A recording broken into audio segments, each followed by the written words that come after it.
I'll bet. Here we go. And 3, 2, and 1. Woo! Boom! Shakalaka. Woo!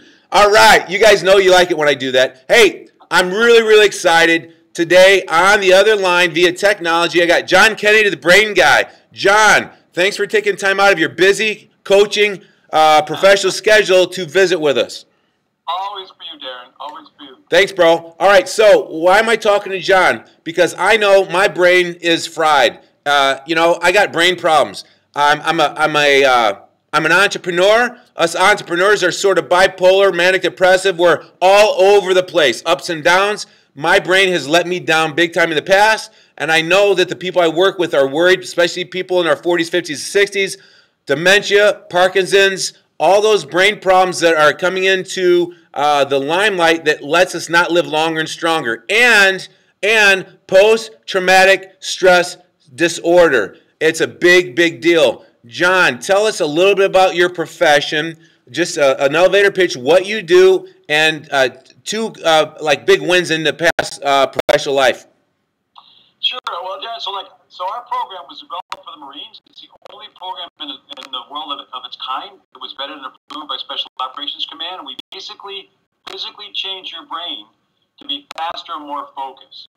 The great thing is I've worked with Navy SEALs, I'm working with a professional quarterback, and I also get to work with people with brain disorders and kids with learning disabilities. And 100% of them improve because we change their brains physically to be faster and more focused. Wow, that's incredible.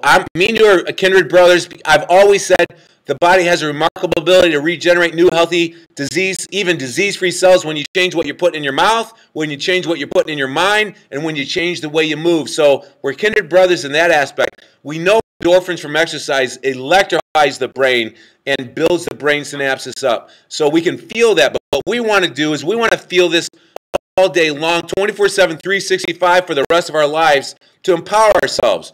John, what's a couple, can you dig in a little bit deeper? Didn't you work with the Navy SEALs in the military for a while?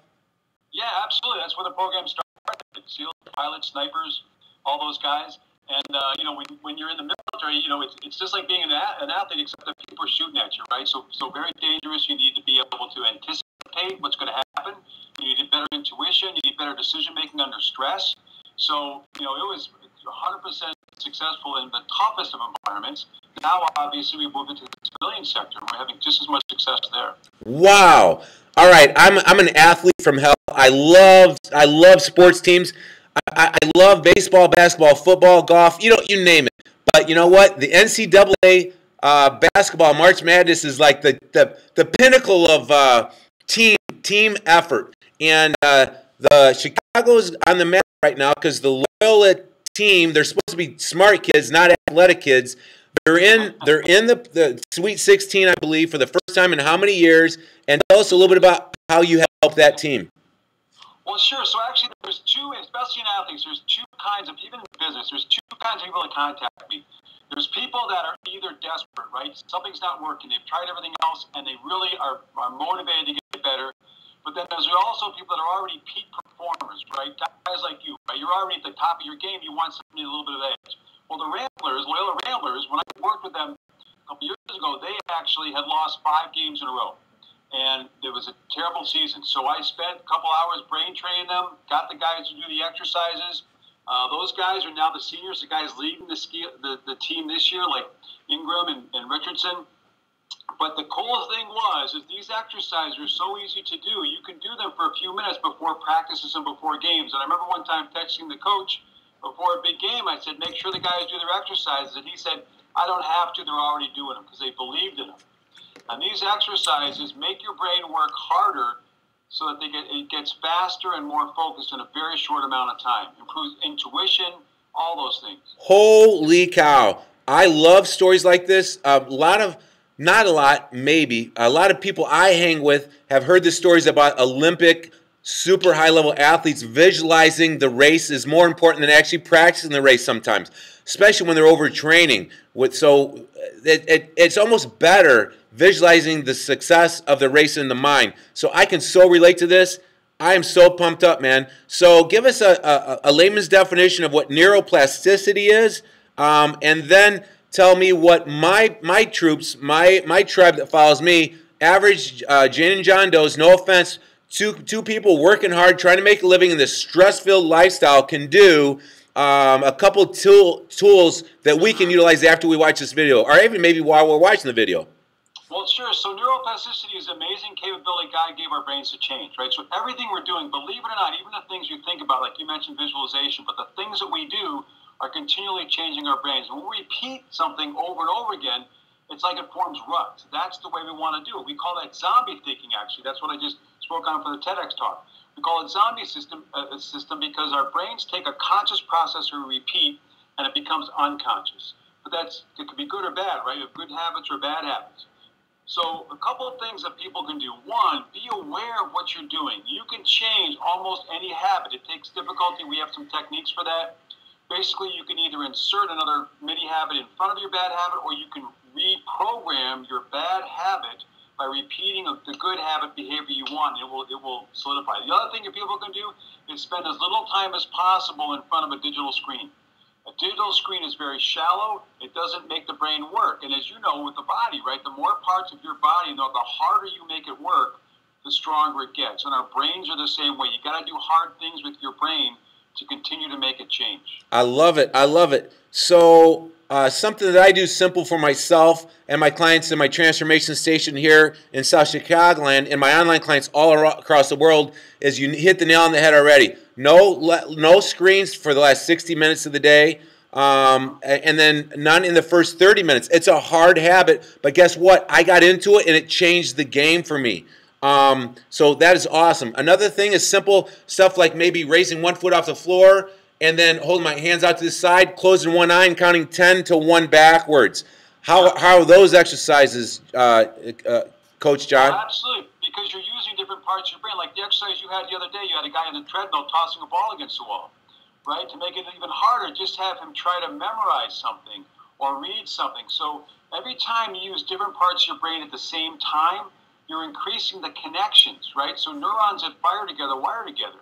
And when you get all these different parts of the brain working hard at the same time, you're building connections between them, and you're actually increasing the bandwidth of your neural network. So now your coordination improves, your focus improves, your decision-making improves. All right, John. I love this, man. This is hot stuff, dude. So why are our brains becoming weaker now in 2018?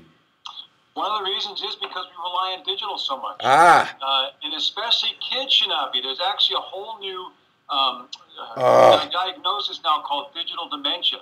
So it starts when kids start at a young age, but I see the same thing happening in developers and traders because you're in front of a screen 10 hours a day. Damn. If you don't get up, move around, do something in between that, your brain just gets lazy, right? And if those connections get weak, then we're not going to be able to use them when we need them. Oh, my gosh. The only reason why I'm making noises is this is just me and you are doing the same thing. What did you call something? It was 2 words together, alliteration. Yeah. Digital dementia. Digital dementia. So it's so counterintuitive. Facebook, Instagram, YouTube. We got the world at our freaking fingertips. We can make a multi-million-dollar business today in one day, right, and do it all sitting in a chair. But it's supposed to connect us, but it's disconnecting us at the deepest root level. Right. So here's the key. You got to get some accountability, in my opinion. You got to get some accountability, a coach. You got to get something to have the best of both worlds. Use the technology, but don't use it, right? Yeah, exactly, because we need it. We can't survive without it, but you got to build all the brain connections around it so you can use it better and it doesn't sap your mental capability. Oh, my gosh. I did not know this interview was going to be so hot. This is smoking stuff, man. Okay, one last question, John. Since most of my tribe is all into giving ourselves the best chance by changing some habits, getting some momentum to live stronger and longer. And we want to, the Grand Slam home run is, God willing, increase our odds of living longer and stronger and being strong and vital and healthy and independent, taking care of other people and giving until our last breath or our last week. My best friend of all time lived too short and died too long. My dad, and I was with him for the whole last year of his life, lived in the same house, and with the help of hospice and my mom, it was peaceful at the end, but it was freaking miserable.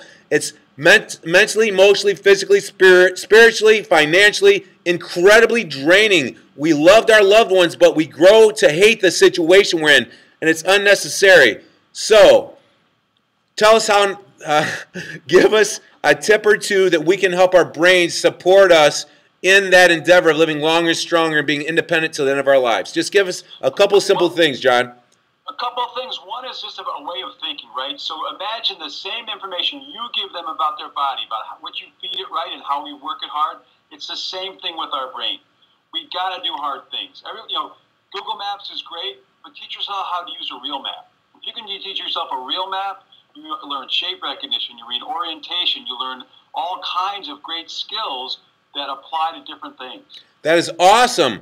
Guess what I do? A lot of my online clients, because I coach them all around the world, they want to do the digital check-in. And I'm like, no, print this sheet off, print it out, write your food down, old school, baby. And now I know why. There's a few reasons why, but now this even makes me go further. Get it out of your brain. Make it work hard. The old school, old-fashioned way is way better, right? Absolutely. Yeah, because what do you do? Even handwriting, right? Your brain has to work all those muscles, tiny muscles, to write something as opposed to just doing your thumbs all the time. Cool. Reading a book, a real book, is even better than reading on a screen. Cool. How about this, Coach John Kennedy? You're the brain guy, and here I'm coming up with these ideas. Listen to this. What about standing up on a whiteboard and writing cursive, your name cursive, backwards with your left hand? What about that? Yeah, that's great. Yeah, it's hard, right? So that's good. It's going to strengthen those connections in your brain. John Kennedy, thank you so much for your time. I'm gonna wrap this up. If anybody wants to comment, your contact information is going to be down below. This is awesome. I had another thought. Where can people contact you at? Keep it real simple. Yeah, John at combatbraintraining.com. Don't forget the brain. It's not combat training. It's combatbraintraining.com. So John at combatbraintraining.com. I'd love to hear from people. Cool. So I'm going to have this on YouTube here in a couple hours. Make sure you text me that email so I don't butcher up so they can contact you.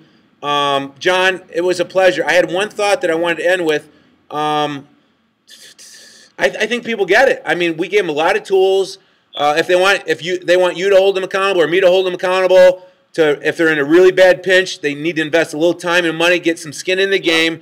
Yep. But the good news is they don't need us. But you know what? They can use us for free. But hey, you know what? You get what you pay for. This isn't about people paying us. It's about people understanding what they can do to get smarter and to live longer and stronger right now, right today. Not start tomorrow. Don't buy the book and put it on the shelf. It's not knowing what to do. It's doing what you know. And now that they've heard this, they know. Now they got to do it. Yep, absolutely. And like you, I work with people all over the world via Skype, right? So we can help people anywhere in the world have, as you said, stronger mind and stronger body and stronger self. Awesome. I love it, John. I just connected with you at a deeper level. I understand your work more. Thanks for all you do. Oh, what I was going to say is this is going to be on YouTube today. We'll put it on social media. I'll email it out to my list, and then it's going to be in my upcoming book, The Faster Diet, How to Fuel Your Body and Your Life. And I'm super stoked about it. It's going to be coming out in about 12 weeks, 18 weeks, and I'm gonna put some of this material in that book, buddy. If you give me the thumbs up on that. Oh yeah, absolutely. Thanks, Darren. And we got to get you on a TEDx talk too. I'm already there. I'm probably going to beat you there.